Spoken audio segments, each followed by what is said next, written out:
Welcome in, everyone. I am thrilled to get rolling today because the stack of sources you've sent our way for this deep dive is, well, it's intense. Highly consequential. Exactly. And frankly, it's moving at breakneck speed.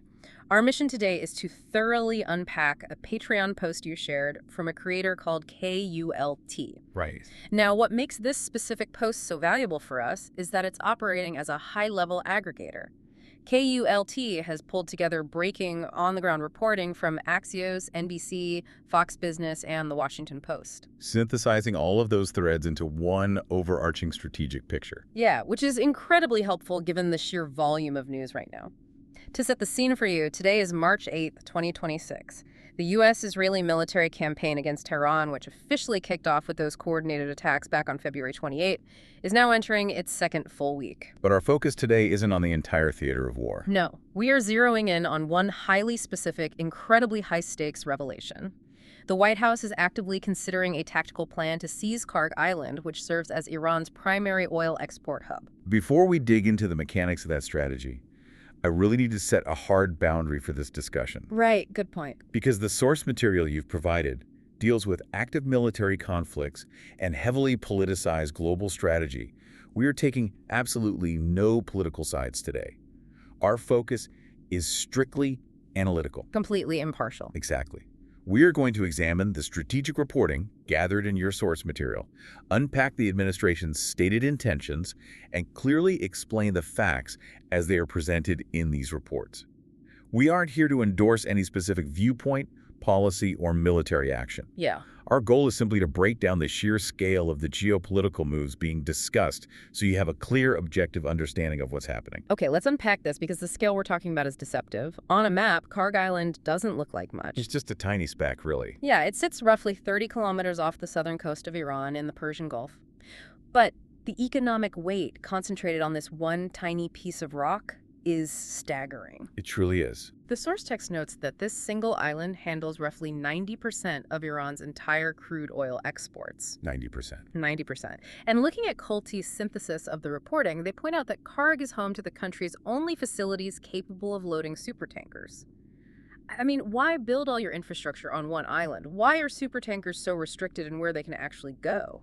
Well, it comes down to basic maritime engineering and geography. Supertankers, or very large crude carriers, are massive. Like Empire State Building massive. Right. They require incredibly deep water and highly specialized single-point mooring systems to dock and load safely. You can't just pull a VLCC up to a normal beach or a standard commercial port. They just run aground. Exactly. Kharg Island has the deep water clearance and the specific multi-billion-dollar infrastructure built over decades to pump millions of barrels of crude into those massive holes. That makes Kharg much more than just a convenient port. It's a choke point. It's a single point of failure. You knock that out, and you don't just cause a temporary recession for the regime, you completely short-circuit their sovereign wealth. Which explains a quote from The Washington Post that really jumped out at me. They spoke to Michael Rubin, a senior fellow at the American Enterprise Institute, and he described the potential seizure of Kharg Island as a no-brainer. Calling a major military operation a no-brainer is incredibly blunt. Yeah, it doesn't leave much room for nuance. What's fascinating here is the underlying logic driving that bluntness. If you look at modern military doctrine, controlling this specific island doesn't just disrupt global trade in some vague peripheral way. It's much more targeted than that. The explicit goal, according to Rubin's analysis, is to entirely strangle the Iranian government's revenue stream. It's an economic maneuver designed to eliminate their baseline ability to fund ongoing military operations. So by taking the island, you aren't just engaging soldiers in a firefight. No, you're turning off the tap that pays for their logistics, their weapons, and their personnel. But cutting off that revenue stream presents a massive tactical dilemma. As your sources point out, there's a fierce debate happening right now in the public eye about exactly how to achieve that. Do you just bomb the island to dust, or do you actually try to steal the keys? Right. The text highlights a recent interview on Fox Business with a White House official named Jared Agin. Agin is the executive director of the National Energy Dominance Council. Which frankly sounds like a villain's boardroom from a James Bond movie. It really does sound like they have a giant laser, but it's a very real policy group driving this strategy. Agin lays it out plainly. He says, What we want to do is get Iran's massive oil reserves out of the hands of the terrorists. And he claims that by doing this, the U.S. won't have to worry about issues in the Strait of Hormuz anymore. Yeah, and he grounds that ambition in a very specific historical precedent.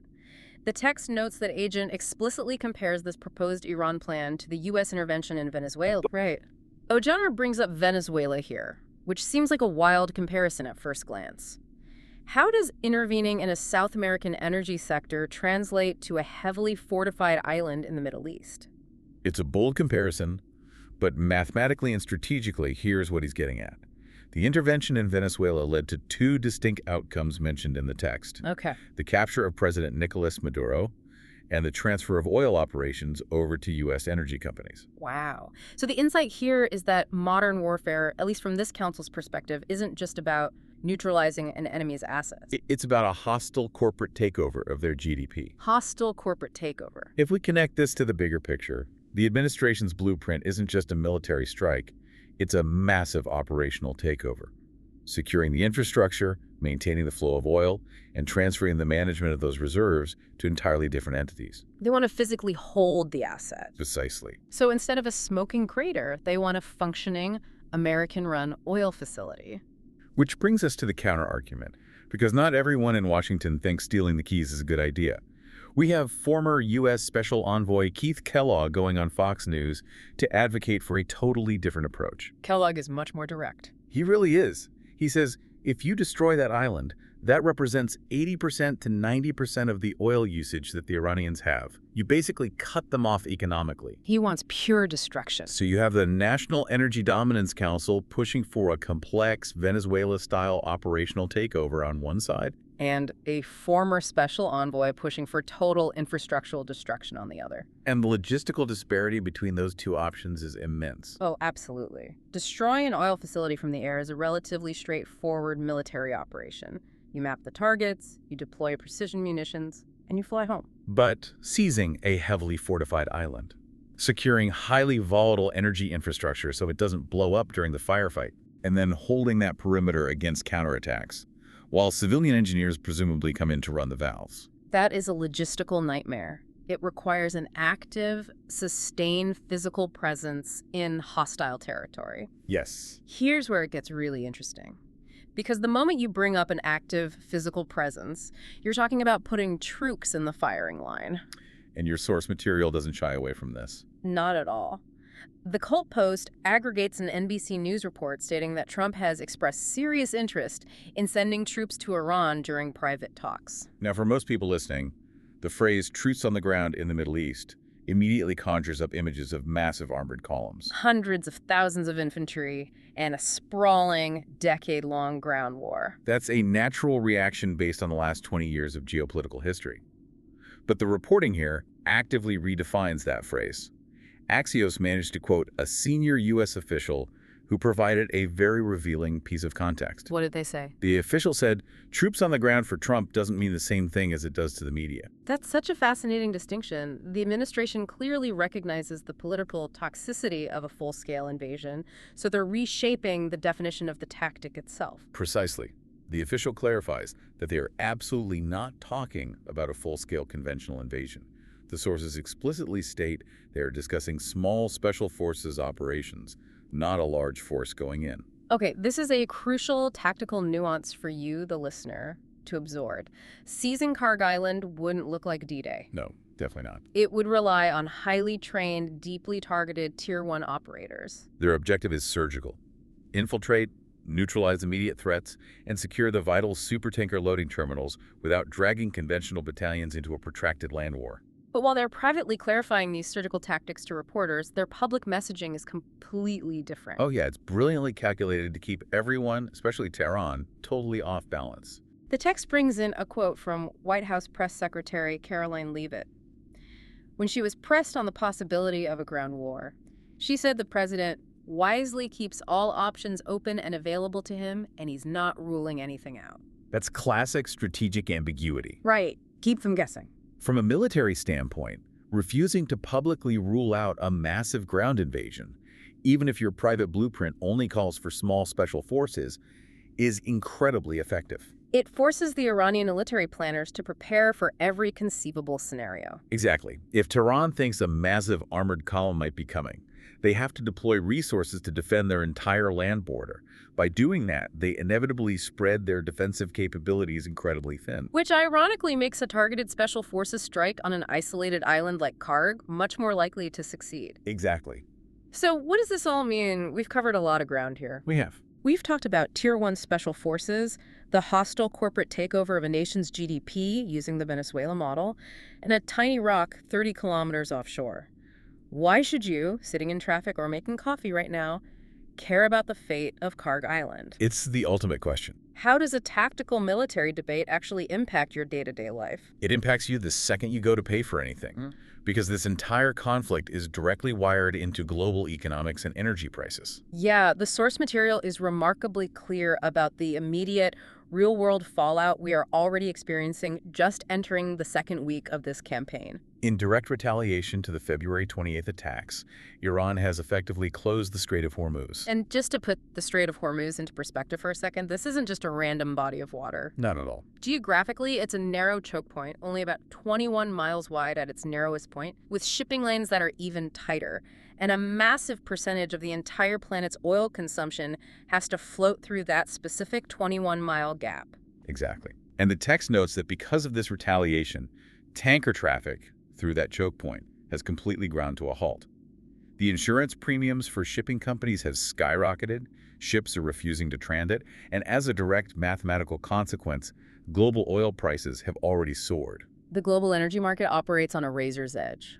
It really does. Effectively blockading the Strait of Hormuz is the single biggest disruption you can introduce to that system. Which creates this really stark friction when you look back at Jared Agen's policy goals. Right. You have the National Energy Dominance Council promising that if the U.S. seizes Kharg Island, they'll control the reserves and, quote, ultimately, we won't have to worry about these issues in the Strait of Hormuz. He's pitching a future of total energy stability and market dominance. But the immediate reality on the ground, as reported by Axios and NBC, is total chaos. The strait is closed, the tankers are parked, and prices are surging.